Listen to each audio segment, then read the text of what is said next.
Tere tulemast Musta kassi taro lugemisse hamburid. Siit tuleb lugemine teile nädalaks 6. kuni 12. aprill. Ma olen teile siia valmis pannud 7 kaarti ja vaatame, mis neil kaartidel teile selleks nädalaks öelda on. Nädal algab teil siin mõõkade 4-ga. Mõõkade 4 tähendab puhkust. Tuleb võtta puhkus, ei saa üle töötada. Edasi tuleb teil siin müntide kaart ja see müntide kaart räägib sellest, et kui teil on mida jagada, siis jagage. Võib-olla tuleb teile uuel nädalal mingisugune rahasüst. Võib-olla saate kusagilt, ma ei tea, palgapäev on äkki tulemas. Või on muu mõni projekt, mis sisse toob.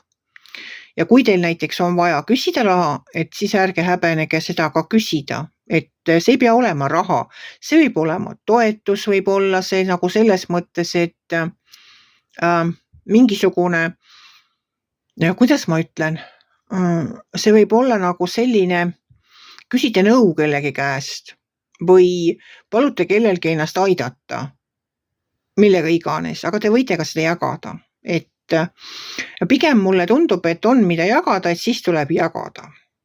Asjad teie elus, armsad hamburid, hakkavad väga kiiresti liikuma ja seda räägib mulle see 3. kaart. See on meil sauade 8. Sauade 8 on kõige kiirem kaart taro kaardipakis. Et kõik asjad teie elus hakkavad tohutu kiirusega liikuma. Edasi tuleb sauade kuninganna.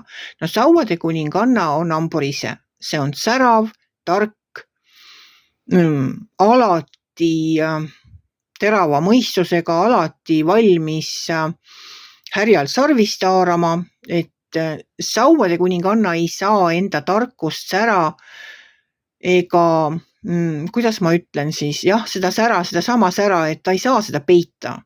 Sauade kuninganna on naine, kelle peale pilgud pöörduvad. Kui tema läheb kuskilt, siis teda vaadatakse. Kui ta on seltskonnas, siis ta on seltskonna hing. Ja, ta võib-olla ongi valjuhäälne ja ta naerab võib-olla kõige kõvemini, aga samas ta räägib tarka juttu, teda kuulatakse, teda imetatakse ja ka kadestatakse. Ja sauade kuninganna ehk hambur ise võibki ennast tunda täiesti vabalt, omas elemendis, sellepärast, et edasi tuleb siit juba karikate äss ja karikate äss räägib, et kõike seda, mis teil on, ajab üle lausa ja teil ongi kõike küll ja veel. Teil on energiat, teil on tarkust, teil on finantsilisi võimalusi, teil on absoluutselt kõike ja nii palju, et ajab üle. Et see on nagu väga super, no tõesti super. Et nautige siis seda küllust. Minu jaoks on see karikas külluse karikas ja kui see ajab üle, siis ta väetab ka seda, mis teil ümber ringi on. Sellest jätkub ka võib-olla teie lähedastele, teie energiast, teie võib-olla headest ideedest, teie tarkusest. Et saate ise kasu sellest ja saate ka nagu teistele nõu anda, kes seda küsivad või kes seda vajavad. Edasi tuleb siit karikate rüütel. No karikate rüütel ütleb seda, et tundke rõõmu teenimisest. Tundke siis rõõmu sellest, et võite ka teistele oma tarkust jagada ja oma säraga neid seal võib-olla valgustada. Ja viimane kaart selle nädala lugemises on müntide 3. Müntide 3 tähendab töö tegemist.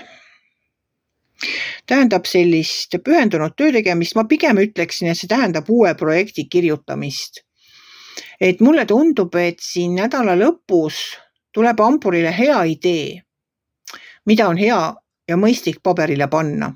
Et see ei ole veel nagu töö tegemine või selle tööga alustamine, pigem on see minu jaoks nagu projekti kirjutamine. Panen paberile ja vaatan, kuidas välja tuleb. Kas klapib, kui palju raha sinna kulub, kes seda teostama hakkab, kaua see üldse aega võtab, millal see valmis peaks saama, vot midagi sellist on see. Et kui teil on raha, mida külvata ja asjad hakkavad kiirelt liikuma, siis pangegi oma head ideed kõik paberile. Kui te nendega kohe ei hakka tegelema, siis võib-olla tulevikus. Et mõelge, mis te elult tahate ja pange paberile, millised on teie ootused kevadele või suvele. Võib-olla on teil hoopis plaanis hakata endale toitu näiteks ise kasvatama, ongi paras plaan praegu teha ja panna paberile, millised seemned vaja osta, kus kohas seda maad harida. Võib-olla tahate potipõllumajandusega tegeleda. Ma ei tea, mis siin kevadel veel võib olla plaanis. Aga üks on kindel. Teil on, mida jagada. Ja asjad hakkavad kiirelt minema. Ka teie plaanid hakkavad kiirelt realiseeruma. Et no mis ma oskan öelda teile selleks nädalaks, ärage julgelt. Ja oodake, mis elul on teile tuua. Kui teil on, mida jagada, siis jagage. Jagage kõike, jagage ennast, oma energiat, oma tarkust. Ja kui on materiaalseid vahendeid, mida jagada, jagage seda ka. Ja tehkegi projekt tulevikuks, pange paberile kirja, aga ärge unustage puhata. Sest puhkama ka peab, ei tohi üle pingutada. Meil on kevadel väga suur oht, et teeme tööd ja siis läheme kusagile veel aiamaale, müttame seal või oma lillepennarde vahel ja pärast oleme rampväsinud ja imestame, miks meil kõik kondid valutavad. Ja siit ja sealt juba krigiseb ja kägiseb. Et hoiduge siis sellest, et te üle pingutate. Kui teile minu lugemine meeldis, ärge olge kitsi. Pange ikka like pöial üles, võite ka kommenteerida ja kohtume järgmisel nädalal.